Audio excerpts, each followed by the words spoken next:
Tesla plans Cybercab Asia Pacific debut in Shanghai at a November expo. This is news of today from Reuters, and they're going to showcase the Cybercab at the China International Import Expo in Shanghai that runs from the 5th through the 10th. Okay, it's unclear if Tesla has plans to roll out the Cybercab on Chinese roads. Actually would be kind of brilliant, because in America, the two-door car market is very bad. The Honda Civic Coupe, for example, was discontinued. People don't love the idea of a two-door car in America. The frank reality is most of our cars are utilized by, one person. So realistically, a lot of cars don't need 4 seats, 5 seats, or whatever. Realistically, we only need a 2-seat car. So the Cybercab is great for that. But the problem is with a 2-door, 2-seat car, you really don't have an American consumer that ends up actually throwing money at it, because then they go, oh, but what if I want to bring my kids or my friends or my family or whatever? So you really need people that are typically going to be Tesla investors. Then I'm going, well, I'll just buy a second car to support the cause. But they don't actually need it. And so the Chinese market could be better for that. So I think that might be why you're getting a Cybercab potential demo in China, because a lower cost vehicle in China where you have so much competition amongst lower cost vehicles would be critical. Now, Tesla sells about 650-ish thousand vehicles in China, which is a substantial amount of their sales that go to China. We already know this. The problem with this is Tesla's Chinese sales are declining relative to other businesses. And so this could be a way to sort of juice some of those Tesla China sales, because relative to other automakers, their sales are declining, not just in China, but also in Europe. In Europe, sales are down 10% year over year for Teslas, and down 17.5% year over year. So you need to juice this.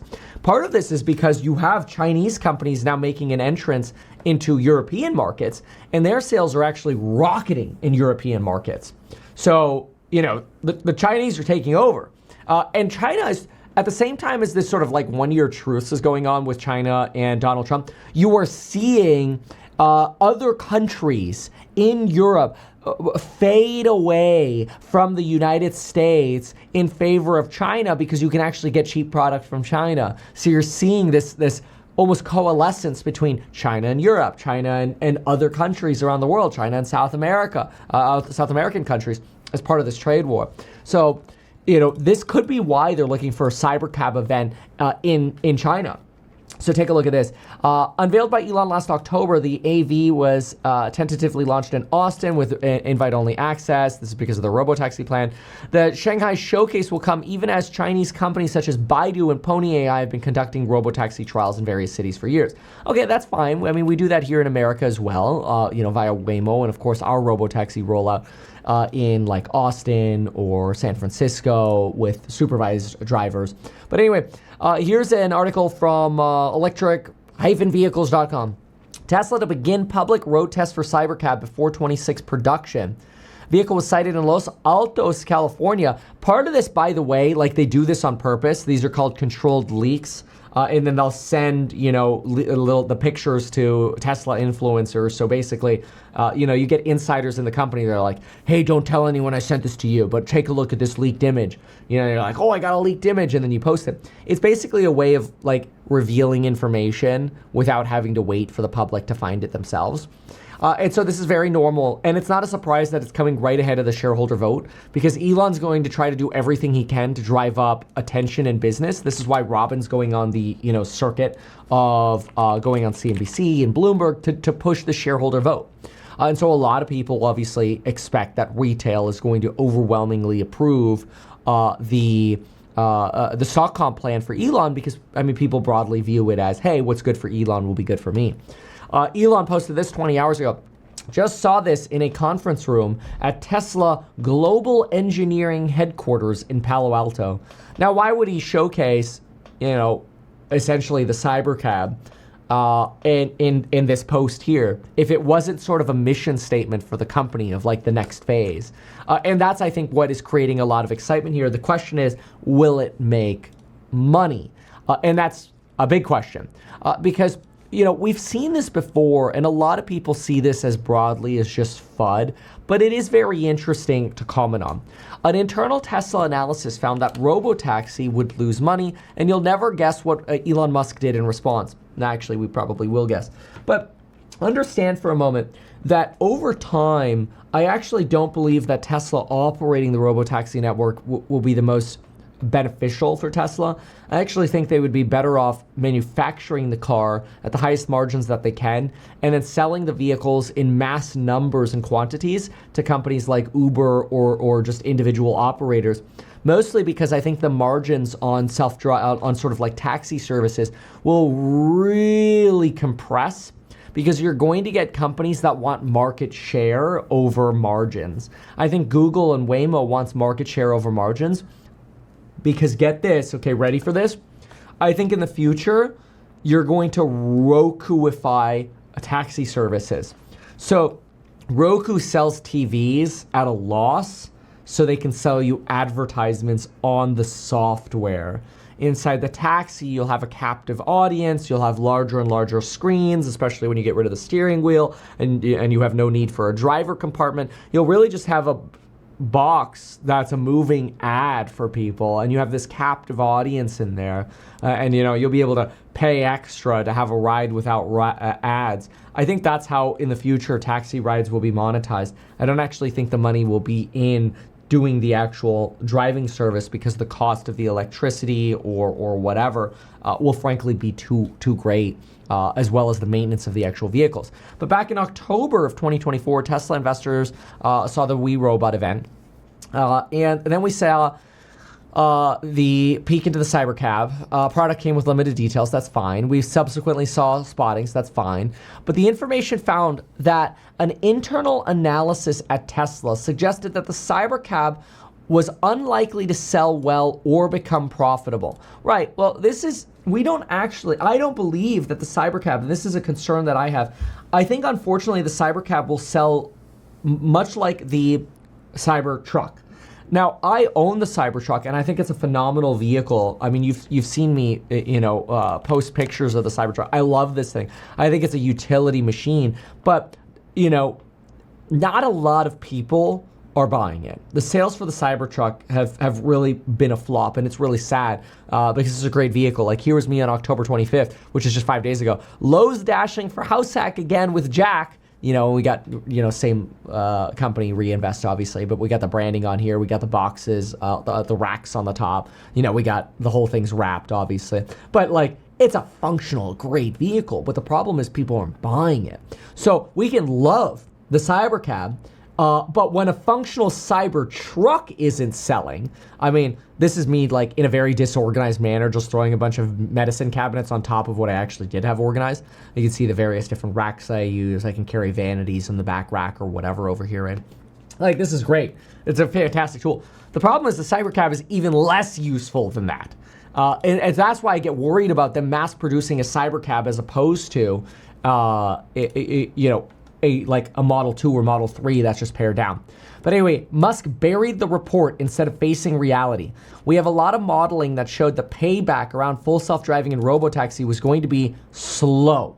That's a red flag, especially when, according to Rohan Patel, that's a problem, especially when right now Tesla's selling for a six peg. You've got a lot of enthusiasm on humanoid robotics and future profits that we're trying to pull forward without seeing the real growth in profitable endeavors today. That's a problem. Tesla's former head of business development and policy, who left the company last year, told the outlet it's going to be choppy. It's going to be very, very hard outside of the U.S. and given the regulatory environment or lack of regulatory environment, right? Because countries like Germany make it even harder to do this. Per the information, the internal analysis was based on Musk's own harebrained assumptions that individuals would buy cars, but a large portion of the sales would go to fleet operators, and the vehicles would mostly be used for ride sharing. I think that's a great way to do it. I actually agree with Elon there that you want it to go to fleet operators. Ultimately, I think Elon is just uninterested in making a Volkswagen Golf type car. Right. I think the board has actually been pushing Elon to do this. And so I think this is honestly dated at this point. I mean, obviously this is from April, back when they killed the Model 2. But more recently, you've had Robin talk about new models coming out. I really hope it's not just the Cybercab. That's my hope. Unfortunately, this is somewhat implying that it's just going to be the Cybercab. I don't see it as being a functional and high seller, especially since even with version 14, we just aren't at the robotaxi level yet. And so unfortunately, in the near term, I do think that Tesla has a good shot of going up following the vote. So once the vote comes in, I think that's probably the near-term high for Tesla, and it wouldn't surprise me to see a revisit down to like the 295 line over time, which is bearish. I would say call it like 2026. So anyway, some thoughts on this sort of like Cybercab leak. It doubles down on actually what I'm most nervous about Tesla doing. Let's see what some of your comments are here. Somebody here writes, robotaxis have a driver up front, nowhere near Waymo yet. I mean, this is true at this point. So if Elon comp package gets voted up or down again or whatever, if it gets voted down again, Elon seems like the type of person who's going to rage quit. I think that's like great marketing for the plan. I don't actually think he will rage quit, but I do think they're using that as encouragement for people to vote. Somebody says it's a great time to buy the Tesla car, not the stock. Somebody else says launch a subscription service monthly and Tesla Cybercab, you ride anywhere. Problem is government regulations could limit that for now. Right. Yeah, you're really up against, remember with Tesla's original launches with their electric vehicles, they had the government supporting them, showering them with money, right? Unfortunately, right now we're in an environment of pressure, a weak consumer, a weak regulatory environment, a government that is not supportive towards electric vehicles, a government that's not that supportive to fully autonomous vehicles at this point, and then rising competition. So anyway. So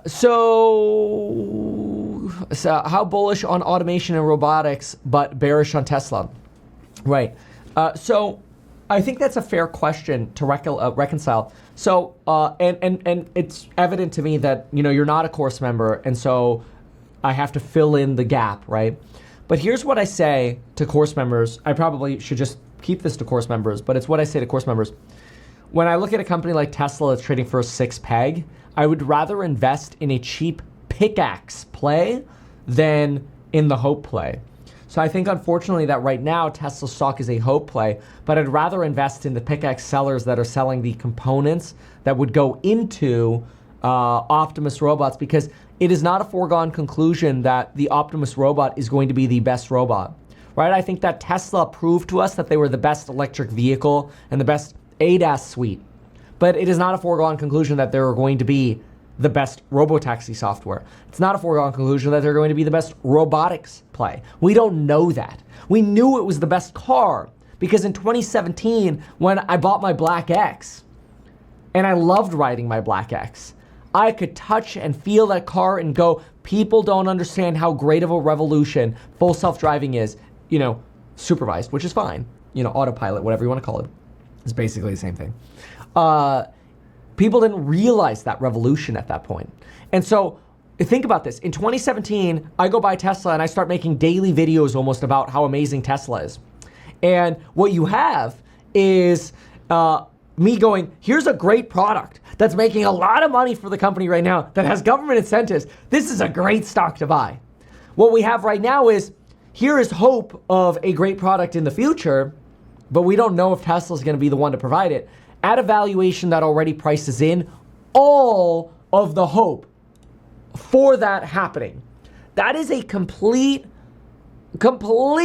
opposite scenario from Tesla 2017. Completely opposite. Like, the numbers that I have to do right now to justify Tesla remind me of what I had to do with Square to justify even remotely considering Square. Which is now Block, which is now ticker XYZ, which is just like, it's just stupid. But look at this. So Block, which by the way, this year fell off this bottom support line over here again. By the way, write this line down if you don't have it yet on the stock. 49.77. I mean, look at that. You've had like 3 it's not perfect. You've got a near perfect here. But anyway, that seems to be a pretty dang strong support line over here for Block. But anyway, I remember back over here, like the magic that you had to put into a spreadsheet to justify is still a bad investment then, obviously. It's way down, but that's the point. Is like back here, to justify the spreadsheet for Block, you had to do some crazy assumptions. And I hate to say it, but like part of what I'm seeing now is I have to go in here and go, oh, it's not going to be a manufacturer, it's going to be a service play. And I have to assume that we're going to nearly double our energy plays. We're going to sell 2 million Optimuses by 2030. That could be really ambitious, right? We're going to double the number of vehicles we're doing right now at 4 million vehicles. We're going to have margins that are, 25% gross margins on the Optimus and 18% margin on the vehicles. We're not at 18% gross margin on vehicles right now, right? We're like 15%, right? So, and that gets me to 564 in 2030 with those assumptions. If I now go in here and I say, okay, well, if I go to a margin of just 15% on just the automotive side, I go down to $491 on the stock in 5 years. You see what I mean? If I now kill Optimus out of here, I put Optimus at 0 because we're still not doing Optimus, but we're selling 4 million vehicles because we're putting the Cybercab in here, which is a cheaper vehicle. We throw that in there at a 15% gross margin. I'm at a $324 stock, and that's at a services margin, right? If I take the manufacturing multiple, which it should be, it's a $200 stock. So this is what I'm saying. It's like, I can love Tesla, the company. Like, I love getting my software update. I just got a software update on the Cybertruck yesterday. And like on the inside, I'm kind of like giddy. I'm like, oh man, I want to go out there and I want to go ride my Cybertruck because I want to see, what the latest progress is on FSD, right? Like, I'm excited about that. As a consumer, I'm like, dude, like, I feel like I go in there and I refresh the Tesla store to see if they've got more merch I can buy. Like, I'm like a shill. But then you look at the fundamentals, I'm like, I'm gonna buy something else, right? Anyway, somebody here writes, cybersecurity is a good investment. It's funny you say that because in the Meet Kevin app, we have a community tab. It's sort of like our little internal Discord replacement. And this morning, I replied to one of the community posts and I go, I love cybersecurity. We're big fans of like Cloudflare, for example. And the problem is Cloudflare, net is the name of the stock, is an 8 peg. It's like, well, how much do I justify, these valuations on some of these plays? Like, that's scary, right? So there's a lot to be considered there, and I just don't know that that's the right place. So anyway, then what else do we have here? Can you explain financial engineering that had MetaPay 16? Oh, okay. Well, this is a question about Meta, so different topic. I thought we were going to ask about Tesla here. Let me see here. So somebody writes BYD is better. BYD is it's Chinese manufacturing, right? Maybe we need to do another Tesla FSD video. I have a portable live streaming setup in the Tesla. It'd be great. Somebody here says, let me put this analogy on Tesla stock price. You are paying a high school prospect athletic with an NFL salary. That's kind of probably a good way to put it. I like this. So anyway, my take. The thing is, I just want to say this one more thing about Tesla and then we'll move on from Tesla. But if you don't fully knee bend to Tesla, Elon doesn't like you. I think that's why I actually consider this an honor. I actually think it's an honor that I was blocked by Elon on X and then unblocked by Elon, because it's like I am so on the teeter-totter of not being good enough for him. You know what I mean? And I love it because you know who supports this channel? And you know who supports House Hack and Reinvest, my companies? You do. That's it. Okay? There's no Elon sending money or whatever. It's it's 99% you guys. It's great. And then we got the occasional helium sponsor or something, right? Or baseline sponsor. Okay, cool. But to 99%, does that really matter? No. So anyway, and those are very, very transparent too. But I do think, like what we saw with that Neo robot yesterday, I do think a lot of people out there are getting paid to shill like that Neo robot, which I think is a total scam. And they're not disclosing that they're getting paid or they're getting massive perks, which doesn't really matter in this market because there's no regulator anymore. I mean, Donald Trump basically gutted the Consumer Financial Protection Bureau, which would be the bureau that would make sure that people are actually properly disclosing their advertisements via fair advertising. I mean, maybe the Federal Trade Communication would step in, but they're probably all furloughed right now. So, in a weird way, the government shutdown basically just licenses white collar, skirting of the law. And it's sad because it shouldn't be that way. And bad karma catches up anyway. Fascinating chart by The Information. Listed robotaxi related jobs by Tesla. Look at all these locations. Austin, Texas, Dallas, Texas, Houston, Texas, San Francisco, Los Angeles, San Diego, Las Vegas, Miami, Jacksonville, Orlando, Tampa, Phoenix, New York, Denver, and Chicago. If they actually have, if they got licensing in New York, that would be the game changer for Tesla. That is the hardest place to pull this off. And we've got public sightings already of these robotaxis in Orlando, Miami, Phoenix, San Francisco. Though The Information here is dumping on Tesla a little bit, saying that they're slow walking some of their paperwork and that it's unlikely that they're actually going to be in 8 metros by the end of the year. Unlikely they're going to service half the US population by the end of 2025. But still, I mean, so far, I mean, even though things go on Elon time, it seems like they're trying to work a little further towards getting this robotaxi licensing in place. Why not advertise these things that you told us here? I feel like nobody else knows about this. We'll try a little advertising and see how it goes. Congratulations, man. You have done so much. People love you. People look up to you. Kevin Paffrath there, financial analyst and YouTuber. Meet Kevin. Always great to get your take.